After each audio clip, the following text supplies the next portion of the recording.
This video is brought to you by the Artisan Classic Slim, the handmade yet affordable fountain pen. Click the link in the description to get 10% off your order. Okay guys, this is a video I've been meaning to do for getting on about a year and a half now. I think I bought this pen back in mid to late 2018, so when I discovered this pen a couple of weeks ago, I thought I might as well get around to making a review about it. And to be honest, it's sort of a pen I forgot. And I guess that shows you this isn't the most amazing pen in my collection.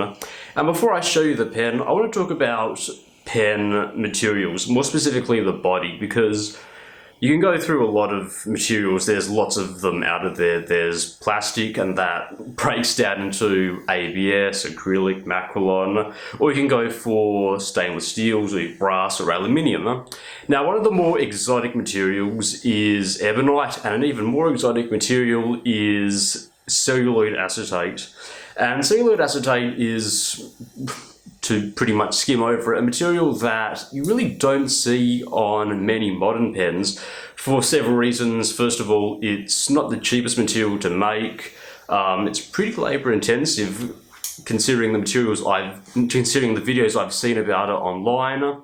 It's a pretty hands-on process. As well as that, it's pretty damn flammable. It's a very flammable material, which I guess brings into the case safety of the pen and manufacturing of that pen, because when you manufacture pens, there's a lot of heat build-up when you manufacture pens on a lathe, and unfortunately you don't see this material anymore on new pens or any more affordable pens nowadays. There have been a few Visconti pens that have employed ebonite, have employed celluloid, but for the most part you don't see it. It's more vintage pens. A quick thing I want to say, there are a lot of pens nowadays which I've seen online, and they use the term acrylic celluloid, and I just want to say that's not celluloid. It looks pretty bad.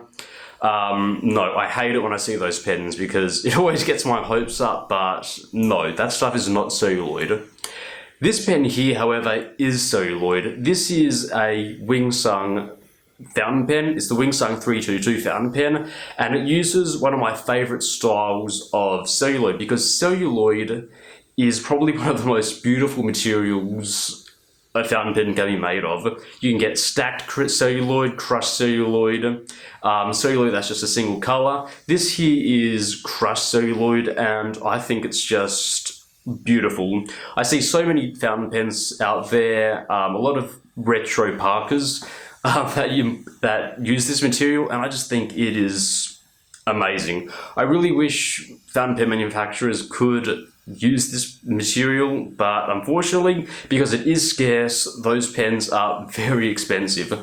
This pen here, however, is not expensive. This is, just put it simply, the cheapest celluloid fountain pen I could find. I think I paid $5 for this pen, and when it turned up, I gotta say, while the rest of the pen is nothing to gush at, the material that is used on the body is just, I think, beautiful. This is probably one of the most beautiful pen bodies in terms of material that I have seen. There's just so much more depth, so much more going on compared to a cast acrylic, such as acrylic celluloid.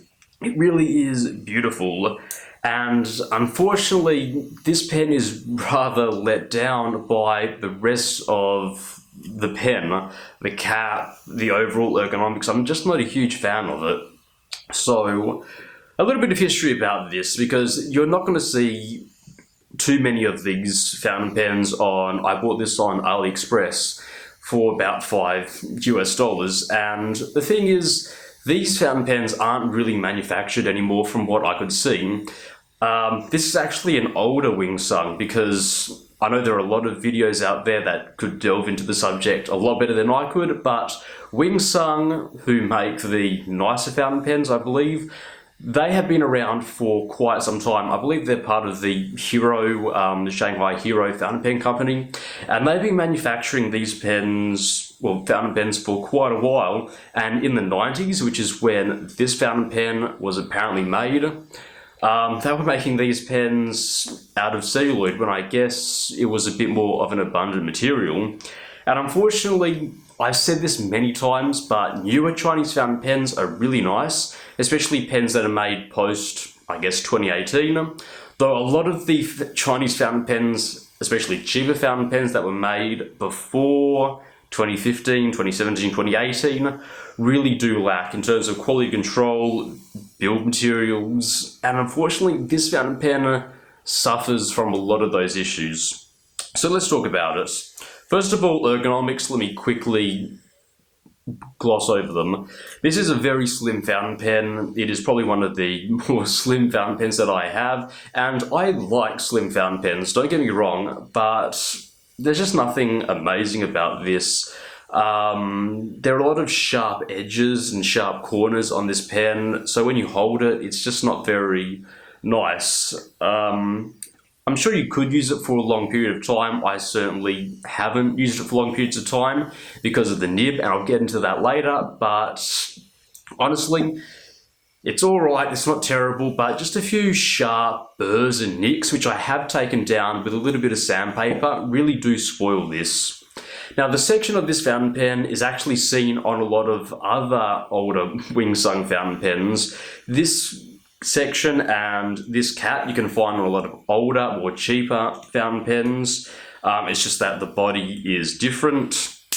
You have a metal cap, and unfortunately you do have a clip, but the clip is rather poor. There is a lot of sideways movement, and if you flex it just a little bit, you can easily break it. I'm not a huge fan of it, unfortunately. But overall ergonomics, build quality, yeah, it's alright. I could use this pen if unfortunately the nib didn't let me down so much. Now, the nib is a style that you don't see too often nowadays. This is a tubular style nib, and I do like them. I've seen them on a few pens. I've seen them on a few Parkers and older Watermans, I believe, and they're very nice to look at. They're a nice departure from your regular fountain pen nib style, and I enjoy seeing it. This one here is gold plated, and this one is also an extra fine nib, I believe, but unfortunately the nib is just not up to par. It just really isn't a good nib, because unfortunately, well, first of all, out of the box, it just wouldn't write. Unfortunately, I did have to shim the nib a little bit, and I guess I got it to work, but unfortunately when I applied just a little bit of writing pressure to it, the nib pretty much sprung, the tines were too far apart, and that was pretty much the end of the nib. I tried a lot of methods to try and get this nib back into working condition, and when I did do that, yeah, I guess it sort of worked, but this nib is pretty much damaged beyond repair. Now, the good thing is I've seen this nib on a few other vintage Wingsung pens that I bought. I think it was the Wingsung 323 that I bought a while ago, and it had this exact same nib in it, same section as well, and when I used that pen, it wasn't much better. It was scratchy, and it flexed a little bit, and then the nibs just sprung, which pretty much rendered that unusable as well. So unfortunately, while I've seen a little bit of variance online, some people say the nib is usable, in my experience, it just isn't worth it. And I think that is a huge shame, because for how nice the barrel material is and how, I guess, affordable the barrel is, considering that it is made from acetate, unfortunately the rest of the pen is let down. So what I've done is I've gone ahead and fixed this pen up as best as I can to allow you to see a writing sample to show you how this pen does write. Okay everyone, welcome to the writing sample for the Wingsung 322. I believe this has a fine or extra fine nib. I'm pretty sure I ordered it as an extra fine, though you know, it's somewhere in between. The ink that I'm using is Robert Oster's, what is this, Australian Sky Blue. Really like this ink, it's very nice indeed. I've used this ink so much. And the paper that I'm using is good old-fashioned Rhodia. Let's get a quick writing sample out of the way.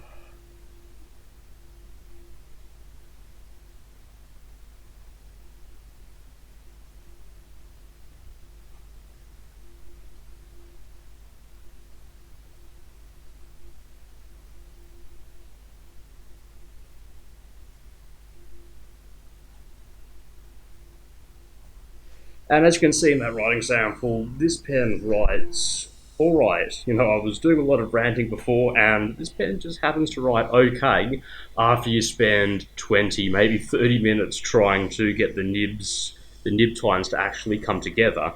This pen took so much time to try to work that I almost didn't attempt to do a writing sample. That is how much problem that this nib caused me. I also had to grind it as well, and once you've done that, yeah, it sort of works. Yeah, there is flow and a nice amount of it. The ebonite feed in this is probably one of the nice things about this pen. Though, here's the part that I'm dreading. Let's show you some line variation, because this is the part where you're going to spring the nib. So that's it with no pressure, and this is it with pressure. And already I can see that the nibs, the tines of the nibs certainly aren't as close as they used to be. And you can tell these lines here and these lines here, they're a little bit thicker. These ones here are a little bit thicker. And if you push it, yeah, there's no doubt that these lines here are not the same thickness anymore. The tines are a little bit further apart, and it's a lot scratchier than it used to be. And that is the big downfall about this pen, because this pen, look at it, it's so... Yeah, you get what I mean. What a missed opportunity. So, can this pen be used for everyday writing? Yeah, if you apply no pressure, sure, this pen could be used, but I've done a few long runs with it, and only a few where I've applied such little pressure, and yeah, you can do it, but every now and then you will slip up, and it's going to start dry starting on you, and that is a problem. And there you go, that is my review of the Wingsung 323, and I gotta say, for once, I am super, super bummed out about this, because whilst with other fountain pens, when I do get a little bit bummed out when they don't work, I can say, sure, you know what, that's fine. I can go buy another fountain pen that's, say, acrylic, looks similar to it with similar ergonomics.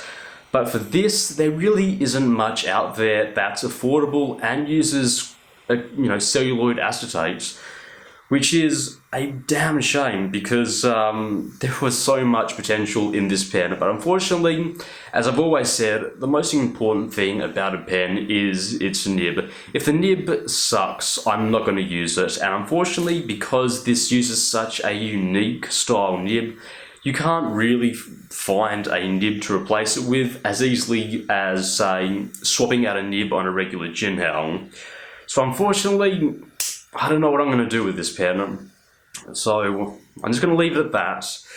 And I guess thank you very much for watching. Hope you enjoyed it. See you next time.